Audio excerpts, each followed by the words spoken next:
going to continue chapter 3, and we're just going to begin this second video with a little discussion about a few more terms. These are the terms from chapter 2. Remember, you can always go to your Canvas and go down the list, and we hadn't talked about the chapter 2 terms, so let's go ahead and click that and see what comes up. And here they are. Okay, so this is talking about the front line. Front line, of course, is in New Orleans, Dixieland music, and this kind of music. There was a front line. A front line was the horn section, the trumpet, the clarinet, the trombone.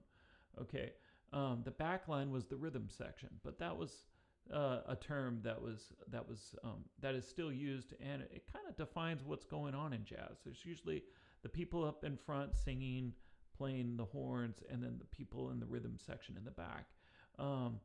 But of course, these roles can get very blurry, and but in general, it's good to know that term.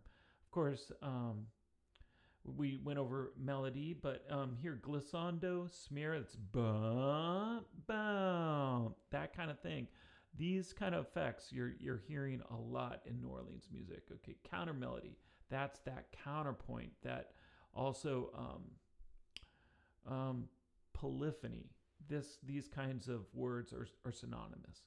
Okay, variable intonation, like blue notes. So duh, and also the vibrato and changes in pitch and intonation add a lot to this style. So watch when a musician changes their pitch from da or da. Little pitch variations, variable intonation, same thing. Block chords, when the chords mainly of the piano player go play all together, when the hands are together and they're playing chords, chord melodies and things like that.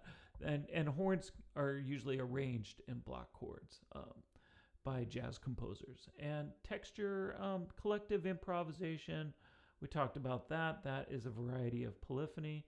The form, break, stop time. The stop time is when they do a lot of breaks and allow a soloist to improvise with silence, and it's very effective, right? And we heard that with Louis Armstrong this last week. And okay, we're gonna move on and get into some listening and complete our other two examples. James P. Johnson. Let's listen to this, and we'll talk about it. I'll pause it and let you know a few more things. Here we go. I'll open up the listening guide and push play.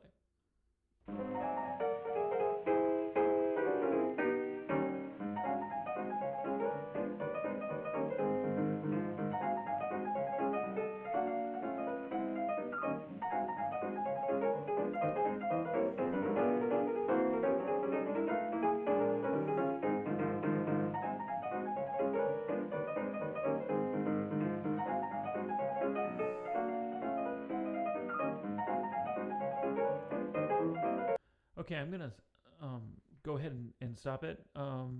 We're talking about ragtime and stride piano. Very difficult to do and to pull off on piano. So I just want you to appreciate how good James P. Johnson is. And within this style, he's still able to be very creative with his right hand. Okay. And so let's hear a little bit more about this and just through listening to it. Here we go.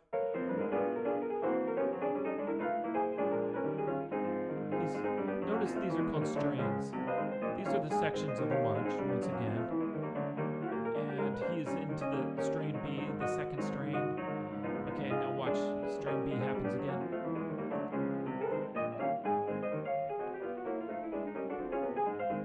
The repetition. Repetition is what gives us a sense of form in music.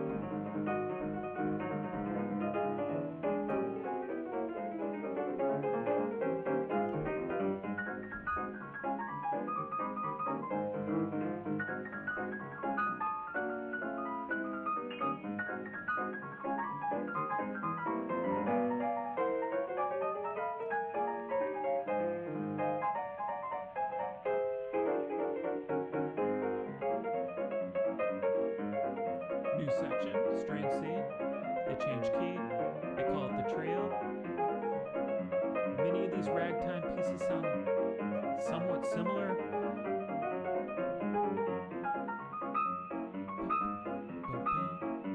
Hear that dissonance?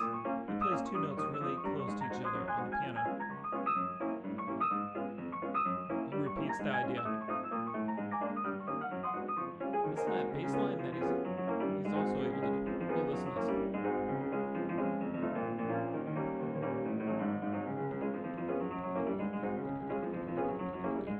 Three notes in a row, the guide says.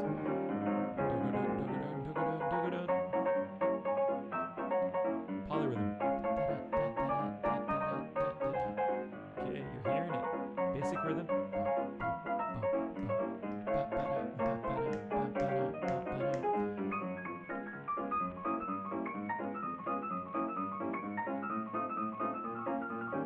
Riff. What's a riff? So a riff is a short melodic phrase in jazz, and it's usually defined because as a riff, in that it repeats itself a lot. So, okay, we might as well finish this out really quick. It only has a few more bars left. Big finish.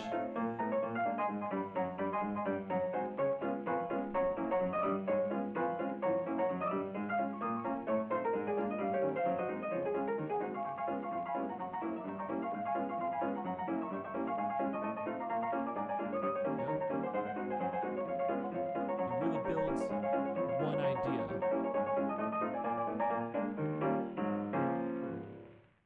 Incredible, right? So I want you to keep in mind that this is just one person doing all this, and he's able to emulate a whole orchestra, and this person could be very valuable to a club or a party.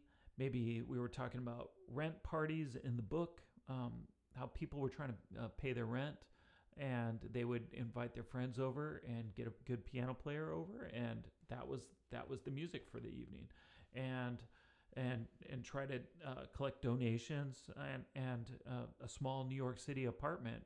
You can't really fit a whole band in there anyway, so it's better to just have one piano player and someone who can emulate the bass, the horn section, and really get the party started. So James P. Johnson, just a quite an incredible innovator in jazz. And we're going to continue with our second piece, or I should say third, but second of this little short video. And Black and Tan Fantasy. There's too much to say, but I do want to give you just a taste of this. The great Duke Ellington.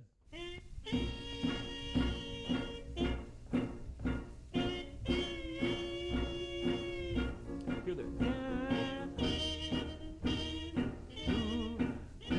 What's that called? Vibrato.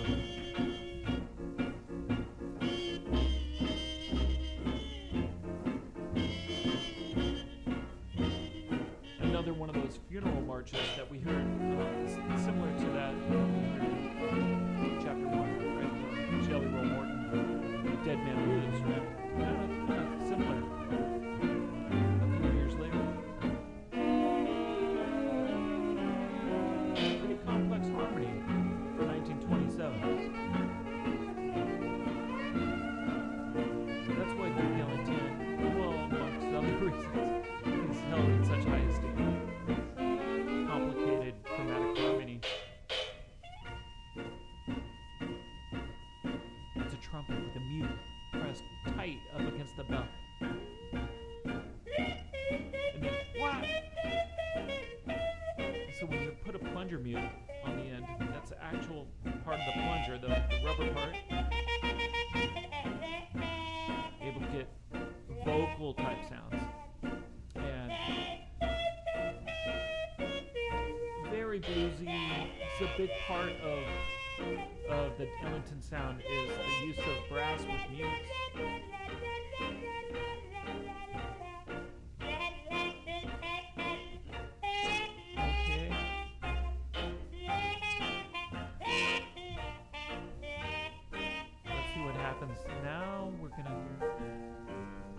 band drops out, and Duke Ellington just plays a chorus of the piano.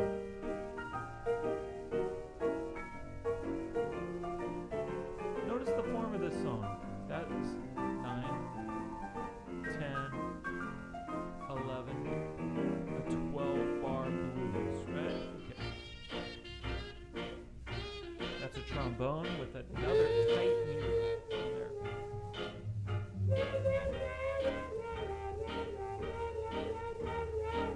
Saying yeah, yeah, yeah, yeah, yeah through while he's playing. Very unusual timbre. That horse whinny and all that. Very exotic. You know, the Duke Ellington Orchestra playing in the Cotton Club, they were trying to evoke exoticism as much as possible. And of course, it catered to a white audience. Which is very controversial these days. More piano march. That's entertainment in 1927. New sounds and a lot of innovations. All right, well, I hope you have a great week, and we will talk to you soon. All the best.